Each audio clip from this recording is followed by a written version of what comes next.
Innal hamdalillah nahmaduhu wa nasta'inuhu wa nastaghfiruh wa na'udzu billahi min syururi anfusina wa min sayyiati a'malina may yahdihillahu fala mudhillalah wa may yudlilhu fala hadiyalah.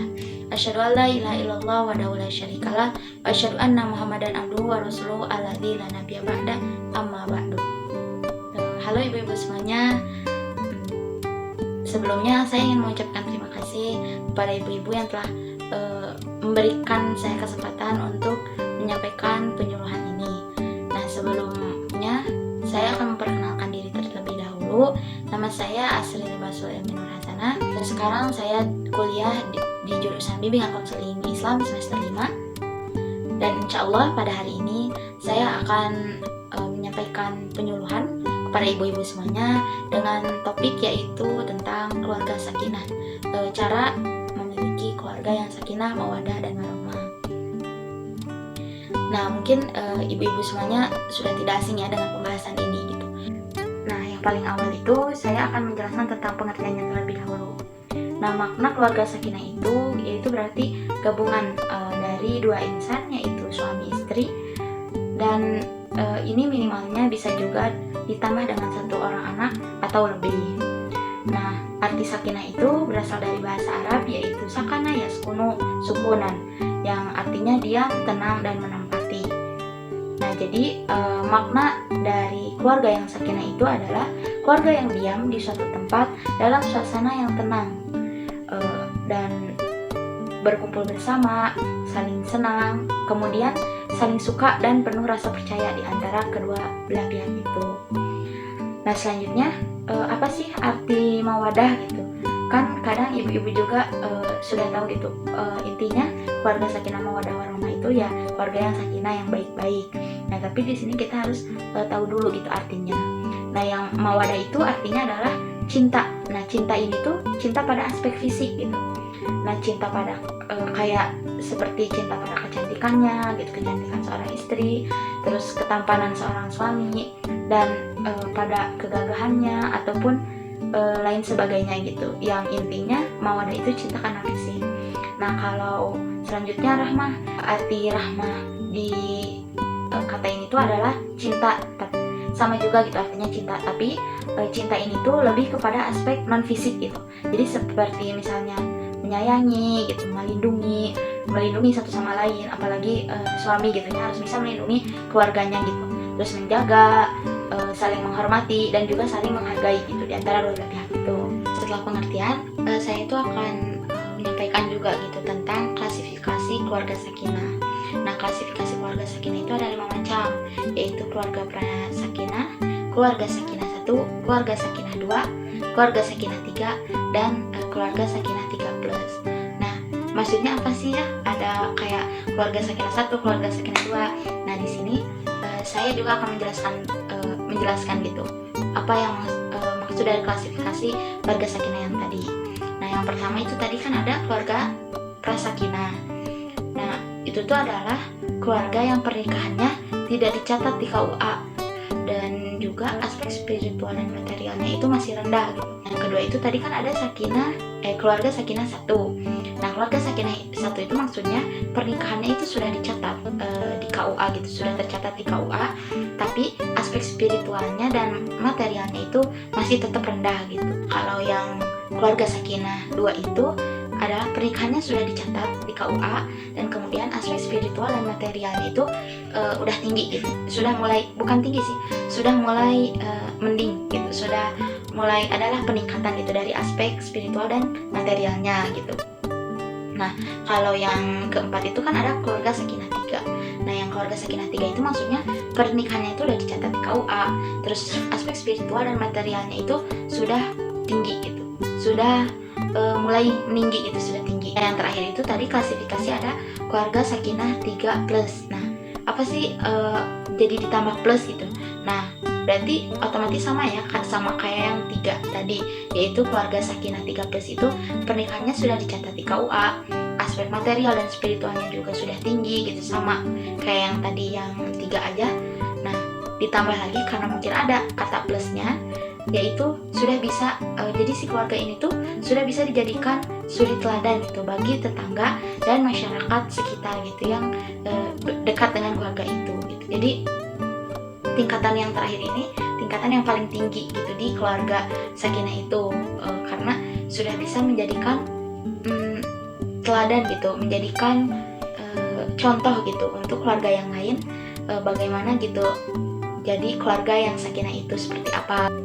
Setelah tadi saya menjelaskan tentang klasifikasi keluarga sakinah, nah di sini juga saya itu akan memberitahu kepada ibu-ibu semuanya bagaimana kriteria keluarga sakinah itu.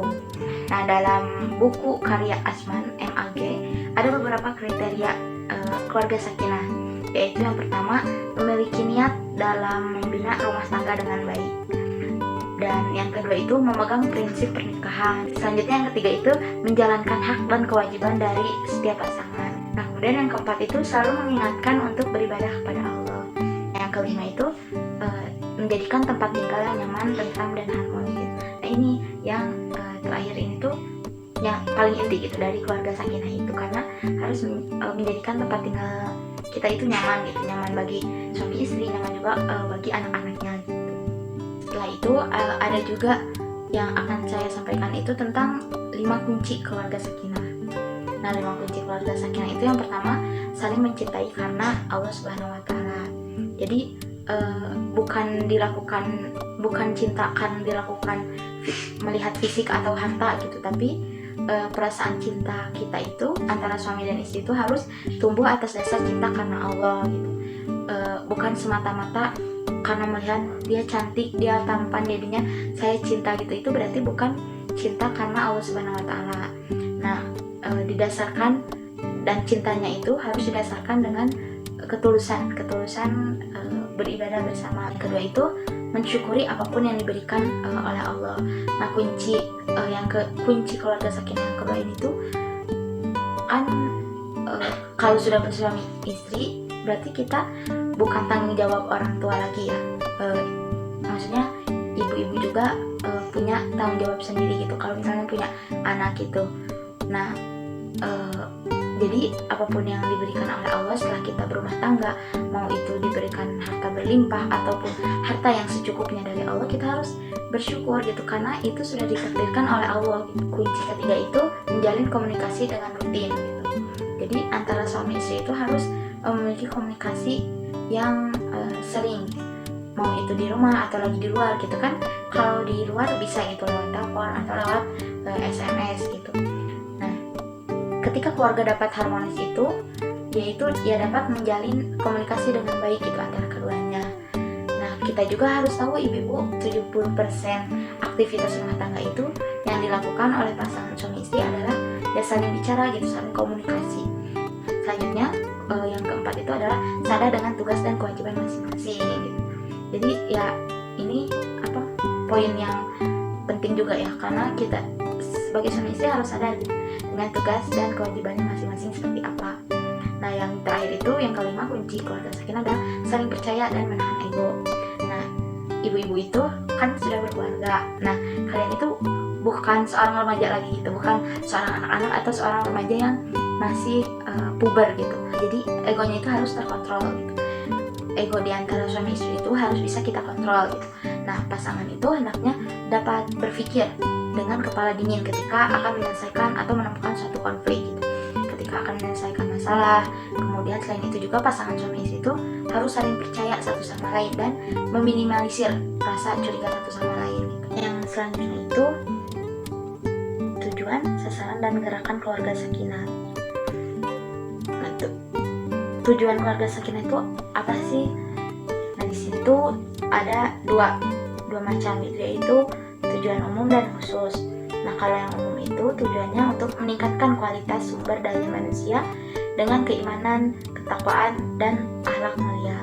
Kemudian kalau tujuan khusus apa? Nah, tujuan khusus juga sama gitu, meningkatkan keimanan, ketakwaan, dan akhlak mulia, tapi melalui pendidikan agama dalam keluarga, gitu, masyarakat, dan pendidikan formal. Tujuan khusus juga bisa untuk meningkatkan taraf ekonomi umat, meningkatkan gizi masyarakat. Kemudian sasarannya juga ada dua, yaitu sasaran umum dan khusus. untuk sasaran umum itu adalah seluruh keluarga dan masyarakat Indonesia, dan sasaran khususnya adalah seluruh keluarga miskin yang ada di Indonesia. Maksudnya miskin apa?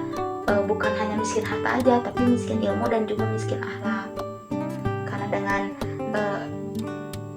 sebelum menjadi keluarga sakinah kan sudah mempelajari dulu bagaimana caranya menjadi keluarga sakinah, maka dari itu pasti kita memiliki ilmu dan memiliki akhlak yang baik itu untuk menjadi keluarga sakinah.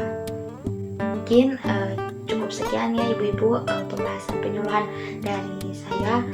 Mohon maaf gitu apabila terdapat kata-kata yang salah atau perkataan yang masih tidak pas gitu ketika saya menyampaikan penyuluhan ini. Semoga juga dengan ilmu yang saya sampaikan bisa memberikan wawasan baru gitu kepada ibu-ibu, dan juga bisa mengamalkan ilmu ini dan menerapkan ilmu untuk menjadi keluarga sakinah mawaddah warahmah di keluarga ibu masing-masing. Mungkin cukup sekian. Wabillahi taufiq wal hidayah. Wassalamualaikum warahmatullahi wabarakatuh.